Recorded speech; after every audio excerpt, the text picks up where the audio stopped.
नमस्कार दोस्तों। सच्चाई तो है और अभी तक सच्चाई मरी नहीं, जिंदा है। अब आप ये कहेंगे कि लोग बाग तो गीता पे हाथ रख देते हैं और कसम खा लेते हैं और सच को झूठ में भी बदल देते हैं।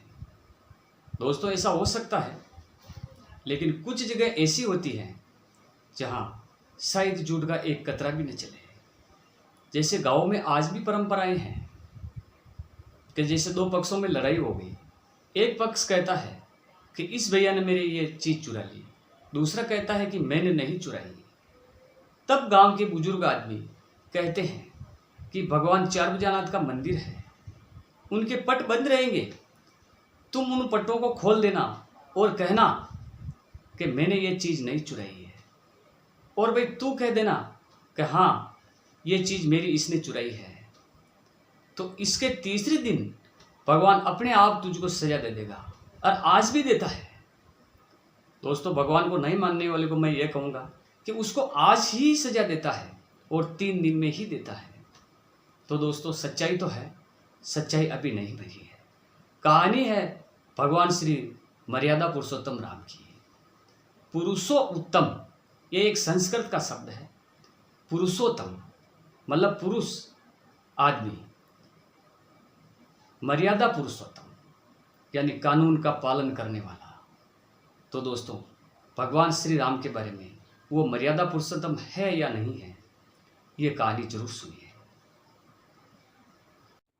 मर्यादा पुरुषोत्तम यानी ये अलग अलग 2 शब्द हैं। मर्यादा यानी कानून, पुरुषोत्तम यानी सबसे उत्तम पुरुष। तो मर्यादा पुरुषोत्तम श्री राम को ही कहा गया है। लेकिन इसके बावजूद भी राम जी से कई गलतियां हुई हैं, फिर भी उनको पुरुषोत्तम कहा जाता है। तो ऐसा क्यों? दोस्तों, आप ये भी महसूस करते होंगे कि जाने वाले 20 साल और अभी के टाइम में काफ़ी अंतर आया हुआ है। लगभग इन 20 सालों में काफ़ी कुछ बदलाव आया है और भक्ति भावना का काफ़ी असर देखने को मिला है। लेकिन हम बात कर रहे हैं मर्यादा पुरुषोत्तम की। तो आइए जानते हैं दोस्तों, भगवान राम को क्यों मर्यादा पुरुषोत्तम कहते हैं। क्योंकि आपने यह नहीं बताया कि राम की गलतियां क्या थी, इसलिए मैं आपको राम का चरित्र विश्लेषण दूंगा और आपको पूरी टिप्पणी भी दूंगा।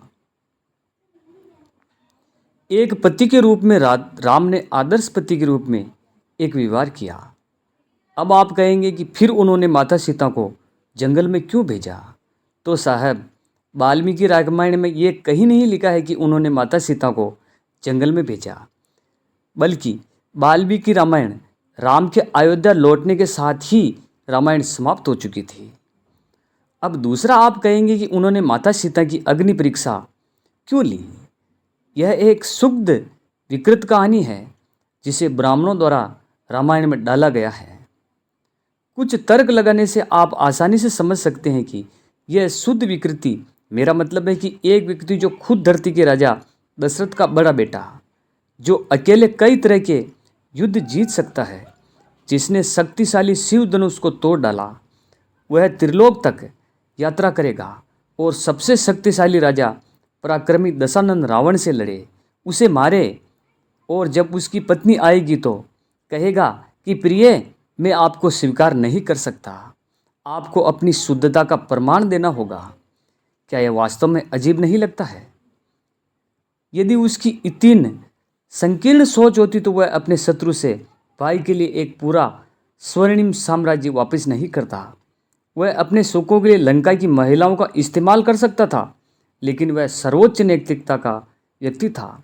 यहाँ तक कि नैतिकता भी उसने नमन की थी। राज्य में आने वाले बाबर, गजनवी, शेरशाह सूरी, खिलजी आदि ने यहाँ महिलाओं से लूटपाट और काफ़ी बलात्कार किया। राम उस कतार में नहीं थे।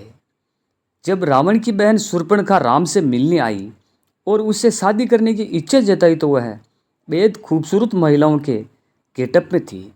अगर राम सीता माता के प्रति वफादार नहीं होते तो उससे शादी नहीं कर सकती थी और उसके बिना 14 साल का वनवास हो सकता था। कोई भी समस्या लेकिन समस्या यह थी कि उच्च नैतिकता का आदमी था जहाँ कोई भी इंसान नहीं पहुँच सकता था। उन्होंने केवल अकेले ही उस व्यक्ति को पराजित किया जिसने उसे अपनी पत्नी से अलग कर दिया था। अब पुत्र के रूप में भी देख लीजिए आप, वह कभी भी नहीं जानता था कि उसके पिता ने अपनी सौतेली माता से क्या वचन मांग रखे थे। अब अपने आप विचार करें, मान लें कि आप अपने राज्य के प्रधानमंत्री बनने जा रहे हैं। अचानक एक रात पहले आपके पिता को आपका मेल मिला और कहने लगे कि बेटा आप अब प्रधानमंत्री नहीं हो सकते, मैंने आपकी सौतेली माँ से किया वादा और अब आपका सौतेला भाई ही होगा प्रधानमंत्री। या तो आप सभी को गोली मार देंगे या उनके साथ सभी संबंधों को तोड़ देंगे, जो उन्होंने किया है।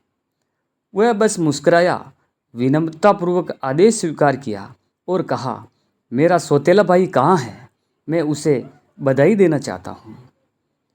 जब उनकी वही सौतेली माँ कैकेयी उनसे मिलने आई तो उन्होंने सबसे पहले अपनी सौतेली माँ का आशीर्वाद लिया, अपनी माँ से भी पहले, लेकिन पहले उनसे भेंट की। और आप मुझे दिल की ऐसी पवित्रता का एक और उदाहरण दे सकते हैं।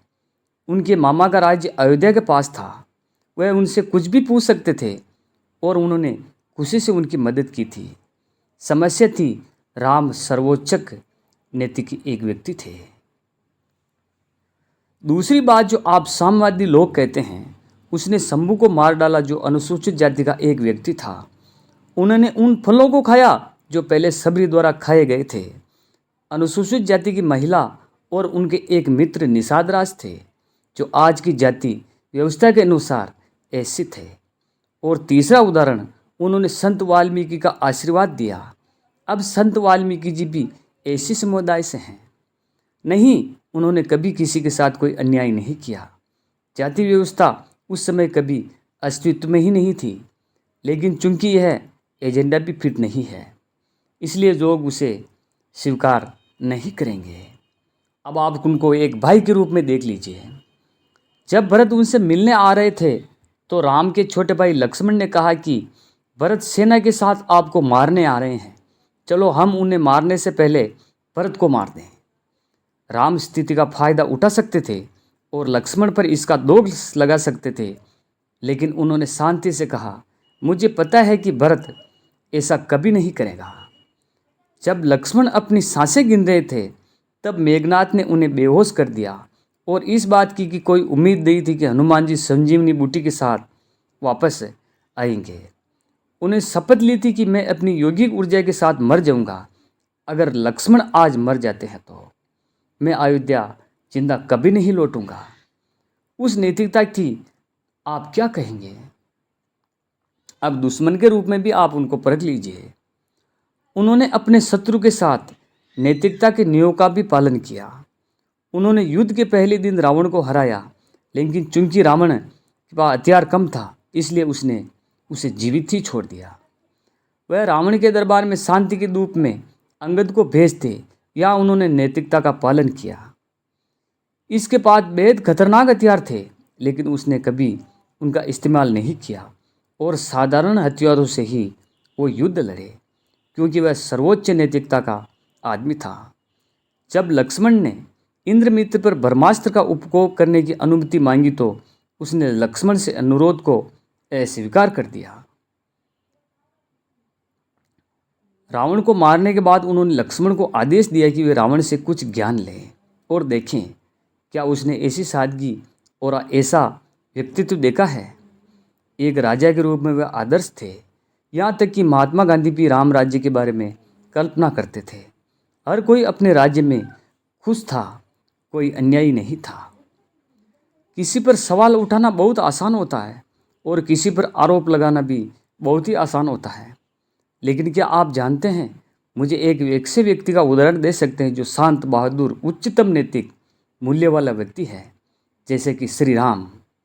आप भी श्री राम के बारे में बहुत कुछ जान सकते हैं, आदर्श और आदर्श। तो इसीलिए दोस्तों, मर्यादा पुरुषोत्तम ही रहेंगे श्री राम, और मर्यादा पुरुषोत्तम ही हैं। जय श्री राम।